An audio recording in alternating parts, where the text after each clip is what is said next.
লা হাওলা ওয়ালা কুওয়াতা ইল্লা বিল্লাহ, যার অর্থ আল্লাহর সাহায্য ছাড়া কারো কোনো উপায় এবং শক্তি নেই। প্রিয় দর্শক, আজকে আমি আপনাদের সামনে এই আয়াতের ফজিলত সম্পর্কে আলোচনা করব। এই আয়াতটি কখন পড়বেন, কিভাবে পড়লে আপনার সকল অশুভ শক্তি দূর হবে, সকল দুঃখ বিপদ থেকে আপনি নাজাত পাবেন, কিভাবে আমল করলে জান্নাতের রাস্তা সহজ হবে, কিভাবে আমল করলে আপনার সমস্ত দোয়া কবুল হবে, কিভাবে আমল করলে আপনার নামাজ কবুল হবে, কিভাবে আমল করলে 70টি বড় বড় বিপদ থেকে আপনি রক্ষা পাবেন, 99টি রোগ থেকে মুক্তি পাবেন। হাদিস শরীফের আলোকে আজ আমি এই সহজ জিকিরের বিশাল ফজিলত আপনাদের সামনে তুলে ধরার চেষ্টা করব ইনশাআল্লাহ। 1 নম্বর হচ্ছে দারিদ্রতা দূর হবে এই জিকির দ্বারা। হযরত ইবনে আব্বাস রাদিয়াল্লাহু তাআলা আনহু বলেন, নবী করিম সাল্লাল্লাহু আলাইহি সাল্লাম ইরশাদ করেন, যাকে দুঃখ চিন্তা ঘিরে আছে তার উচিত বেশি বেশি লা হাওলা ওয়ালা কুওয়াতা ইল্লা বিল্লাহ পড়া। অন্য এক হাদিসে আবু হুরায়রা রাদিয়াল্লাহু তাআলা আনহু হতে বর্ণিত, তিনি বলেন, একবার রাসূল সাল্লাল্লাহু আলাইহি সাল্লাম বললেন, লা হাওলা ওয়ালা কুওয়াতা ইল্লা বিল্লাহ, বেশি বেশি পড়তে থাকো, কেননা এই বাক্যটি জান্নাতের গুপ্তধন সমূহের, গুপ্ত ভাণ্ডার সমূহের একটি গুপ্ত ভাণ্ডার। অর্থাৎ এখানে রাসূল সাল্লাল্লাহু আলাইহি সাল্লাম 3 স্তরের শ্রেষ্ঠত্ব বর্ণনা করেছেন। আল্লাহ রাসূল আরো বলেন, যে ব্যক্তি লা হাওলা ওয়ালা কুওয়াতা ইল্লা বিল্লাহ এই বাক্যটি পড়বে, আল্লাহ তাআলা তার 70টি কষ্ট দূর করে দেবেন, যার সর্বনিম্ন কষ্ট হলো দারিদ্রতা। অপর এক হাদিসে আছে, লা হাওলা ওয়ালা কুওয়াতা ইল্লা বিল্লাহ জান্নাতের দরজাসমূহ থেকে একটি দরজা। হাদিস শরীফে আরও আছে, লা হাওলা ওয়ালা কুওয়াতা ইল্লা বিল্লাহ পাঠ করলে প্রতিবার পাঠ করার সাথে সাথে আল্লাহ তাআলা ওই বান্দার জন্য একজন করে ফেরেশতা নাজিল করবেন, আর সেই ফেরেশতা ওই বান্দার সমস্ত রোগসমূহ দূর করে দেন আল্লাহ তাআলার হুকুমে। হুজুর সাল্লাল্লাহু আলাইহি সাল্লাম আরও ইরশাদ করেন, যে ব্যক্তি 10 বার বিসমিল্লাহি ওয়ালা হাওলা ওয়ালা কুওয়াতা ইল্লা বিল্লাহিল আলিয়্যিল আযীম পড়বে, আল্লাহ তাআলা তাকে এমনভাবে পূত পবিত্র করে দেন যেন আজ সে মায়ের পেট থেকে জন্মলাভ করেছে।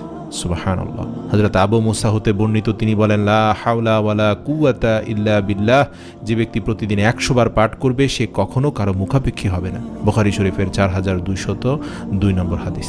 এছাড়াও রাসূল সাল্লাল্লাহু আলাইহি সাল্লাম বলেন, জান্নাতের ভাণ্ডারসমূহের মধ্যে একটি ভাণ্ডার হলো লা হাওলা ওয়ালা কুওয়াতা ইল্লা বিল্লাহ। ওনার আরেকটি হাদিসে এসেছে, হাজিম ইবনে হারমালা রাদিয়াল্লাহু তাআলা আনহু থেকে বর্ণিত, তিনি বলেন, আমি নবী করিম সাল্লাল্লাহু আলাইহি ওয়াসাল্লাম এর নিকট দিয়ে যাচ্ছিলাম, তিনি আমাকে বললেন, হে হাজিম, তুমি অধিক সংখ্যায় লা হাওলা ওয়ালা কুওয়াতা ইল্লা বিল্লাহ বাক্যটি পড়ো, কেননা তা হলো জান্নাতের গুপ্তধন।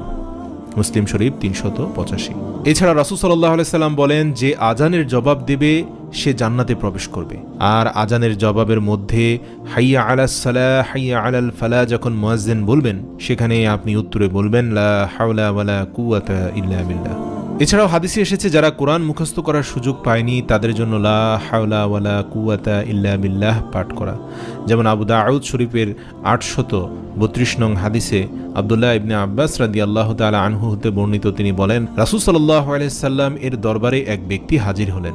সে ব্যক্তি বললেন, হে আল্লাহর রাসূল, আমি কোরআনের কোনো অক্ষর শিখতে সক্ষম হচ্ছি না, তাই আপনি আমাকে এমন কিছু শিখিয়ে দিন যা আমার জন্য যথেষ্ট হবে।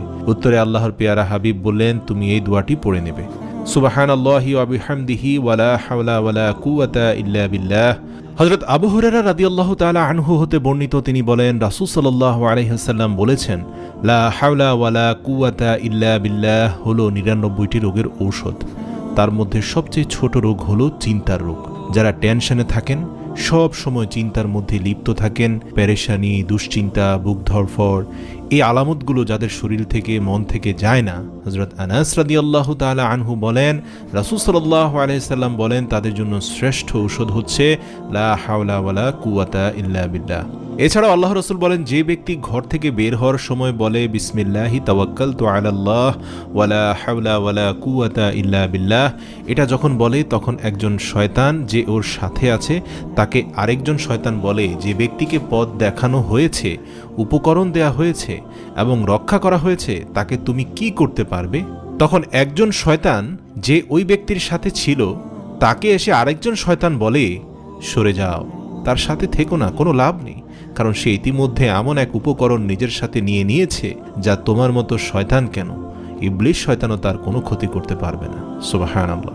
ইবনে মাজাহ শরীফের 2957 নং হাদিস থেকে পাওয়া যায়, আবু হুরায়রা রাদিয়াল্লাহু তাআলা আনহু হতে বর্ণিত, তিনি বলেন রাসূল সাল্লাল্লাহু আলাইহি ওয়াসাল্লাম বলেছেন, যে ব্যক্তি বাইতুল্লাহ তাওয়াফ করে 7 বার এবং বলে সুবহানাল্লাহি ওয়ালহামদুলিল্লাহি ওয়ালা ইলাহা ইল্লাল্লাহু আল্লাহু আকবার ওয়ালা হাওলা ওয়ালা কুওয়াতা ইল্লা বিল্লাহ, আর এই দোয়াটি পড়ার পর সে আর কোনো কথা না বলে, তবে তার 10টি গুনাহ মাফ করে দেওয়া হবে, তার আমলনামায় 10টি নেকি লিপিবদ্ধ করা হবে এবং তার আমলনামায় 10 গুণ বৃদ্ধি করা হবে। সুবহানাল্লাহ। ইসলামে শুভ অশুভ বলে কিছু নেই, তবে কেউ যদি মনে করে অশুভ কোনো কিছু, খারাপ জিনের কোনো ওয়াসওয়াসা তার উপর পড়েছে, বিপদে আপদে দুঃখে কষ্টে যে কোনো অবস্থায় আপনারা এই আমলটি করবেন, লা হাওলা ওয়ালা কুওয়াতা ইল্লা বিল্লাহ। এই আমলটি যে কোনো মুসিবতে শ্রেষ্ঠ হাতিয়ার।